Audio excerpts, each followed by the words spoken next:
Le Saint-Esprit, on le reçoit de manière surnaturelle. Il est en toi. Quand tu es là, c'est-à-dire le jour où tu as accepté Jésus, c'est là qu'il vient en toi. C'est lui qui te parle, c'est lui qui te guide. Souvent, tu dis, ah, il y a quelque chose qui m'a parlé. Le Saint-Esprit, il parle en toi. La Bible dit, l'Esprit rend témoignage à notre esprit que nous sommes enfants de Dieu.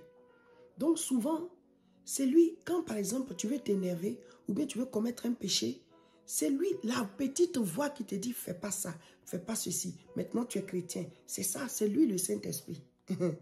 Au début, avant d'accepter Jésus, c'était ta conscience. Donc quand tu acceptes Jésus, la conscience est toujours là. Hein. Mais le Saint-Esprit vient, il est en toi. Et donc il te parle, il te guide. Donc quand on est en train de parler du Saint-Esprit, peut-être toi tu te dis, mais est-ce que moi je l'ai?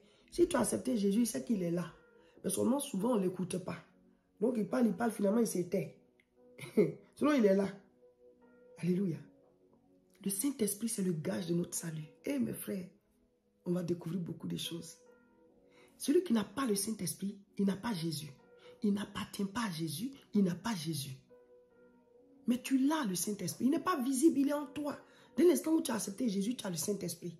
Romains 8, le verset 9. Écoutez bien. Pour vous, vous ne vivez pas selon la chair, mais selon l'Esprit. Si du moins l'Esprit de Dieu habite en vous. Si quelqu'un n'a pas l'Esprit de Christ, il ne lui appartient pas. Lisez ça vous-même là-bas. Romains 8, verset 9. Si quelqu'un n'a pas l'Esprit de Christ, il ne lui appartient pas. Si quelqu'un n'a pas l'Esprit de Christ, il ne lui appartient pas. L'Esprit de Christ, c'est le Saint-Esprit. Le Saint-Esprit est l'Esprit de Dieu, il est l'Esprit de Christ. C'est le même Esprit qui est dans les deux. Quand tu acceptes Jésus-Christ, alors l'Esprit là aussi vient en toi. C'est pour ça que Jésus dit, le Père et moi, nous sommes un. Celui qui a vu le Père m'a vu. C'est le même esprit qui anime les deux. Donc, quand nous acceptons Jésus-Christ, on a déjà notre esprit humain qui fait qu'on est vivant là. Mais maintenant, l'Esprit de Dieu il vient en nous et il se met dans notre esprit. Donc, on n'est plus seul. C'est pour ça qu'on dit, ce n'est plus moi qui vis, c'est Christ qui vit en moi. Parce que le Saint-Esprit, c'est l'Esprit de Christ. Il a dit, il vous est avantageux que je m'en aille. Quand je vais partir, je vais vous envoyer l'Esprit de Dieu.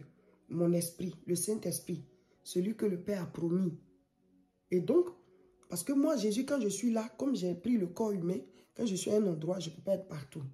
Mais le Saint-Esprit va venir en esprit. C'est un esprit, donc il va descendre en vous et il pourra être partout parce qu'il est esprit. Et comme c'est l'Esprit de Dieu, ben, il est omniprésent. Omniprésent, ça veut dire qu'il est partout. Donc, si quelqu'un n'a pas le Saint-Esprit, il n'appartient pas à Dieu. Mais le Saint-Esprit, on ne le voit pas. On dit, ah, je n'ai pas le Saint-Esprit. Non. À quel moment on reçoit le Saint-Esprit? C'est quand tu acceptes Jésus-Christ. Si tu as accepté Jésus là, c'est qu'il est en toi. Mais comme on ne le voit pas, c'est un esprit. Seulement, comment tu sens sa présence? C'est par rapport à la parole de Dieu. Il est en toi. Et lui, chaque fois que tu veux sortir de la parole, c'est lui qui te parle. C'est lui le Saint-Esprit. Les païens là, ils pêchent, ça ne leur dit rien. Mais nous, quand on fait quelque chose, tu vois, tu n'es pas tranquille. C'est l'Esprit de Dieu là, il est attristé. Voilà, c'est ça qui prouve que tu as le Saint-Esprit. Il dit non, tu ne devais pas faire ça. Tu n'es plus païen, tu es devenu maintenant un chrétien. Les païens, quand ils commettent des choses, leur conscience peut les gronder. Hein. À un certain moment, ils peuvent prendre le dessus sur leur conscience et puis bon, ils continuent, ils peuvent même refaire. Mais quand tu as le Saint-Esprit, c'est différent. Ce n'est pas les remords. Hein, parce que les remords, ça conduit à la destruction. Judas a eu des remords, il allait se tuer. Pierre s'est repenti. Pierre, lui, il a senti que ce qu'il a fait n'était pas bien. C'est le Saint-Esprit en lui qui s'est attristé parce qu'il a renié Jésus 3 fois. Et donc, il a pleuré. Mais il n'a plus renié Jésus. Hein? Il n'a plus renié Jésus. Donc, le Saint-Esprit en nous, il se manifeste et au fur et à mesure que tu grandis dans ta marche avec Dieu, tu constates comment vraiment il se manifeste en toi et tu développes ta relation avec lui.